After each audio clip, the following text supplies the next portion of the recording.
정치에는 소망이 없습니다. 예수 그리스도만이, 참된 교회만이 소망입니다.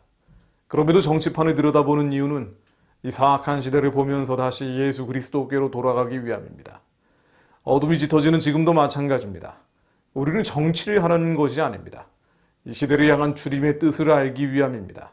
기도하기 위함입니다. 4월 7일 치러지는 서울시장, 부산시장 보궐선거를 잠시 말씀드리고 기도 제목을 나누려고 합니다. 이 판을 들여다보면 야권 내부 갈등이 갈수록 커지는 것을 볼 수 있습니다. 여당과 야당의 차이가 얼마나 있겠습니까마는, 허나 비상적으로 그냥 얼핏 보아도 반교회 색채가 뚜렷한 정권의 폭주에 제동을 걸고 북한 구원과 선교한국의 민족적인 부르심을 이루기 위해서는 교회를 지켜내야 합니다. 혹자는 핍박 속에서 교회는 더욱 성장할 것이라고 말합니다. 하지만 그런 말은 예전 로마 시대의 이야기일 수 있습니다. 로마 시대는 잘 깔린 길을 따라서 선교와 전도가 사실상 제한 없이 이루어졌습니다. 네로 같은 자들의 간헐적인 핍박이 있었죠. 그러나 정보화 시대에 모든 것이 통제되고 감시되는 21세기에 권력이 반교회로 치닫게 되면 지하교회도 버텨내지 못합니다. 북한이 그렇고 중국이 그렇게 가고 있죠. 당연한 말입니다만 권력의 교회에 대한 부당한 핍박은 즐거운 일이 아닙니다. 회개하고 말씀으로 기도해서 주님의 긍휼을 구하고 피하고 막아서 북한 구원과 복음 통일 선교한국의 민족적 부르심을 위해 뻗어가야 합니다. 그런 면에서 이번 선거는 하나의 전환점이 될 수 있죠. 무엇보다 내년 3월 치러지는 대통령 선거의 전초전입니다. 그러나 야권이 이번 보궐선거마저 패배하면 정권교체는 불가능할 것입니다. 2016년 20대 총선과 2017년 대선, 2018년 지방선거, 2020년 21대 총선에 이어서 또다시 야권이 지게 된다면 아마도 당도 분열되겠죠. 어차피 2022년 대선 후보감조차 만들어내지 못하는 정당이니까요. 그런데 그 경우에 반교회 권력의 장기 집권, 독주로 넘어서 독재로 가게 될 것입니다. 동성애 낙태의 법제화는 물론 지위를 외치고 진실을 말하는 이들은 더욱 움츠러들겠죠. 힘을 잃은 보수, 우파, 애국, 자유진영도 더욱 약화될 것입니다. 예수님이 승천하신 이후 적그리스도는 나타나왔고 또 나타날 것이지만, 아니면 한민족 그리스도인들이 저 지옥의 38선 열고 땅끝까지 복음을 전하는 백성이 되기를 바라고 계십니다. 세상을 이기는 자가 되기를 바라십니다. 그러므로 한국 정치를 위해 기도하지 않을 수 없습니다. 그러나 야권의 모습을 보면은 그야말로 자중질환입니다. 힘을 합쳐도 모자랄 판인데 분열 양상입니다. 주요 후보 간의 인신공격에 가까운 네거티브 신경전 수위를 넘어서서 아예 소모적 정쟁으로 가고 있습니다. 서울시장 후보 진영은 단일화 방식의 유불리만 따지면서 상대방을 공격하기 바쁩니다. 부산시장 후보 경선에서는 철진한 친이 친박 진영으로 갈라져서 서로를 헐뜯고 있습니다. 보궐선거는요, 투표율이 낮습니다. 조직력이 승부를 가릅니다. 서울과 부산의 조직력은 야당보다 여당이 압도적 우위입니다. 서울은 구청장 25명 중에 여당이 24명이고 부산도 구청장 16명 중에 13명이 여당 소속입니다.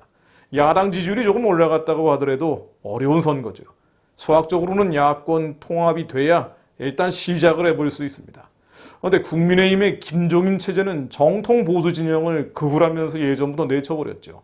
이 세력은 이래서, 저 사람은 저래서, 요 정치는 또 요래서 다 내쳐버렸습니다. 자기들 금배치만 지키면 된다는 생각을 하는 사람들로 가득 차 있습니다. 선거에서 문재인 정권을 이겨야 한다는 목적의식도 없고 가치지향점도 없습니다. 대의 명분도 없어 보입니다. 그러니 힘을 합쳐서 저들을 꺾어야 한다는 생각도 약하죠. 생각이 좀 다르면 자르고 기분이 좀 나쁘면 버리고 당장 도움이 안 되면 멀리합니다. 그러니 좌파의 무서운 결집력 앞에서 초식공룡이 되고 맙니다. 자유민주주의에서 자유를 뺀 민주주의로 반드시 가겠다. 자본주의를 반드시 바꾸겠다. 북한 정권과 연방 대통령을 반드시 하겠다는 세력을 이기려고 해봐야 이길 수가 없는 겁니다. 분명 정권 교체를 원하는 국민이 정권 유지를 원하는 국민보다 많습니다. 아마 앞으로 더 많아질 겁니다. 정권 교체하라, 이런 목소리는 더 커지겠죠. 그러나 지지율이 좀 올랐다고 해도 야당이 잘해서가 아니니까 현 정권의 정책 실패에 따른 반사 이익에 불과하기 때문에 이 높은 지지율은 거품처럼 사라질 가능성이 높습니다. 자꾸 좁은 자기 이익에 붙잡혀서 더 큰 목적을 위해, 더 큰 가치를 위해, 더 큰 대의와 더 큰 명분을 위해 힘을 모을 줄 모르는 저런 제2야당이 정권을 가져올 가능성이 없을 수도 있습니다. 앞으로가 문제입니다. 미국발 동성애, 낙태 등 반교회 압박이 커지고 ICBM, SLBM으로 핵무장한 북한과 그 배후에 중국발 공산주의 압력이 세지면 한국 교회는 오랜 시간 버티기 어려워질 수 있습니다. 결국 이 모든 어둠의 결탁의 중앙에 있는 평양 무상숭배 체제, 주체사상 정권이 속히 평화적으로 무너져야 합니다. 또 그것을 위해 기도해야 합니다. 여기 반전의 카드가 있습니다. 한국 주류교회가 가짜평화, 거짓평화 담론에서 빠져나와야 합니다. 그러나 국민의힘이나 김종인 씨처럼 특별히 기대할 것은 없어 보입니다. 결국 남은 자들이 기도해야 합니다. 하나님 이 민족의 죄를 용서하여 주옵소서. 주님과 세상을 겸하여 섬긴 죄를 용서하여 주옵소서. 십자가를 내던지고 풍요와 번영, 성공을 위해서만 기도해온 이기심, 탐욕을 버리고 회개할 수 있도록 저희들에게 한국 교회에, 한민족 교회에 회개의 영을 부어 주옵소서. 하나님 기도하오니 말씀을 보내서 이 땅을 고쳐 주옵소서. 나만 저녁의 회개와 통회의 바람, 제사적 나라의 꿈을 꾸는 영적인 바람이 일게 하옵소서. 백두대간의 골짜기마다 도도해지게 하시며 산마다, 작은 산마다 낮아지게 하시고 고르지 않은 곳이 평탄케 되며 험한 곳이 평지가 되게 하옵소서. 한반도의 남과 북 여호와의 영광이 나타나고 모든 육체가 그것을 함께 보게 하옵소서. 온 열방이 여호와는 하나님이심을 보게 하옵소서. 원컨대 하나님 하늘을 가르고 강림하시고 주 앞에서 산들이 진동하기를 불이 섭을 사르며 불이 물을 끓임 같게 하사 주의 원수들이 주의 이름을 알게 하옵소서. 이방 나라들로 주 앞에서 떨게 하옵소서. 하나님 하늘을 가르고 이 한반도 위에 임하여 주옵소서. 이 남한 땅에 임하여 주옵소서. 하나님 하늘을 가르고 한반도 전역에 임하여 주옵소서. 서울시장, 부산시장, 보궐선거에 하나님 개입하여 주옵소서. 주님의 영광이 드러나는 선거가 되게 하옵소서. 하나님 북한의 우상숭배 체제 주체사상 정권이 하루속히 평화적으로 무너지게 하옵소서.